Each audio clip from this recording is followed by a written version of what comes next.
Welcome to another edition of Northern Heat. And this week, our special guest is Greg Hemmings. And Greg is from Hemmings House. And Greg, you're living in your beautiful spot there down in St. John. And we've known each other for a couple of years, and you've been involved in a number of projects.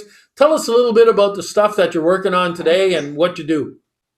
Yeah, Bob. Well, thanks. What a treat to be able to join you here. And it's too bad we can't see each other in person, but that'll happen soon. I Oh, almost yeah. made it there last summer. So yeah, Hemmings House. We're a film and video storytelling company. So we help brands like yourselves be able to express what they do through engaging stories, and we really come at it with a strong documentary filmmaking point of view. In a lot of cases, it's not always that way, but we've got a very rich history in making documentaries, which by nature are all about bringing out authentic stories. So if we were to do something on Thermalwood Canada, of course you'd want to see the products and the process, but really you want to figure out the values of the company and like the why, the passion, all those sort of things. So that's what we're really good at. And with that, we also make documentaries and television series that are always using film to make some sort of a positive change in the world. Well, when I met you a few years back, it was all around a documentary that you had did about the Millennium Group.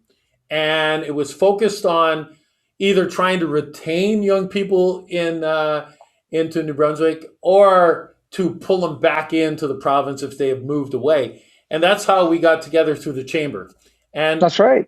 so, on that theme, again, of pulling people back, my question to you is that how do you see and what is the culture around New Brunswickers that is so special that it can draw people either like if they lived here before or not lived there before? We talked about it briefly a while ago, is that once you get the taste, right? But what's the definition of taste to you? Yeah, well, you and I talked about this before we pressed record, and the fact that everywhere in Canada has beautiful nature. So for me, one of the biggest draws of this area is the nature and the resources we have.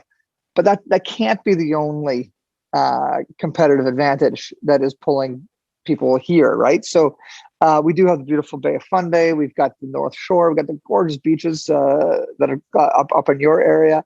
There's so many great assets, but I've been thinking about the people in a different way as well, like trying to compare us to Nova Scotians or Prince Edward Islanders or Newfoundlanders, for example. Hmm. There's a distinct culture in New Brunswick that is different than our neighbors in different provinces, and I'm trying to unpack it, and I've been trying to unpack it for many years.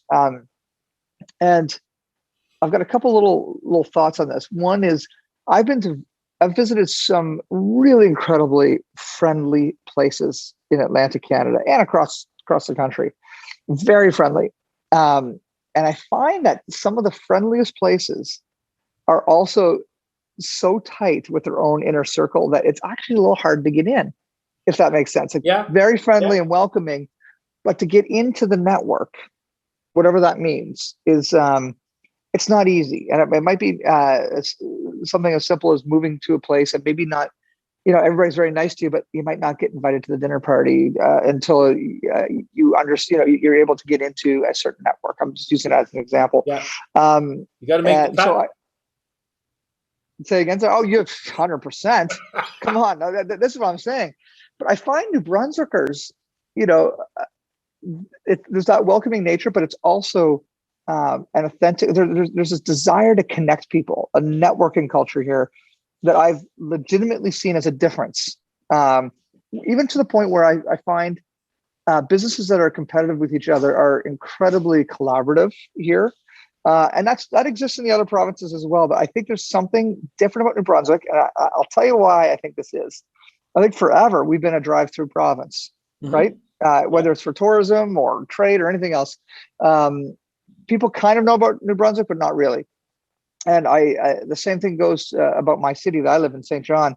When I was a kid, everybody would make fun of St. John because it stank like the refinery and the pulp and paper mill, and we always felt like we were downtrodden on, right? But we were all very proud of the place that we had. at the same time. So we became resilient and proud of the place that other people had misconceptions about. So it's almost like we've wanted to go that extra mile to not only invite people in, but really get them ingrained into the network, into the fabric of the community. And I'm excited to hear any arguments against my perspective from any folks from our neighboring provinces. But I think that there's something special in New Brunswick, and it's the same thing in northern New Brunswick that I've experienced. And I also recognize the incredibly rich Acadian culture influence that we have, which is a completely unique to New Brunswick. Yeah. We have it in the other provinces as well, but there's something very, very unique about the Acadian roots that we have, certainly in your part of the province too, which adds a different layer.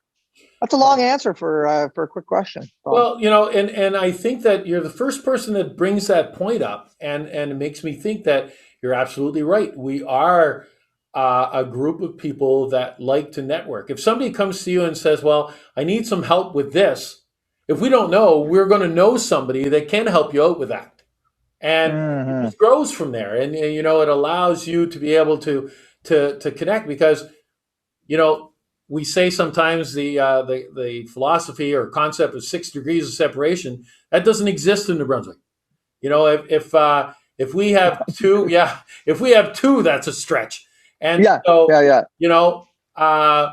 one person can connect you to another, can connect you to another, and it doesn't take very long. You're there, and you have the help that you want. So that's a No, no, good idea. there's something I like to add to that. I was doing one of these conversations with the TME at UNB a few weeks ago, and it was more about public speaking. And they were saying, like, how do you get started in getting invited to speak on stage, like to get TEDx or speaking at a university or whatever? So I gave a few tips, but then I said, my biggest tip is just say yes when you get invited, just like you did. I didn't know I was going to do this interview 15 minutes ago. You and I Yeah. were just on the phone, and you said, "Hey, do you want to do this interview?" I was like, "Yes." So my philosophy has been just say yes. And when doors are open a little bit, just say yes and walk through. Then somebody very lovingly sent me a note later and said, "Greg, that works really well for people that look and sound like you, i.e., straight up a privileged white male, right?" And she said, "Think about a lot of our newcomers that are here that the doors are never even going to be opened for because they're not in the network."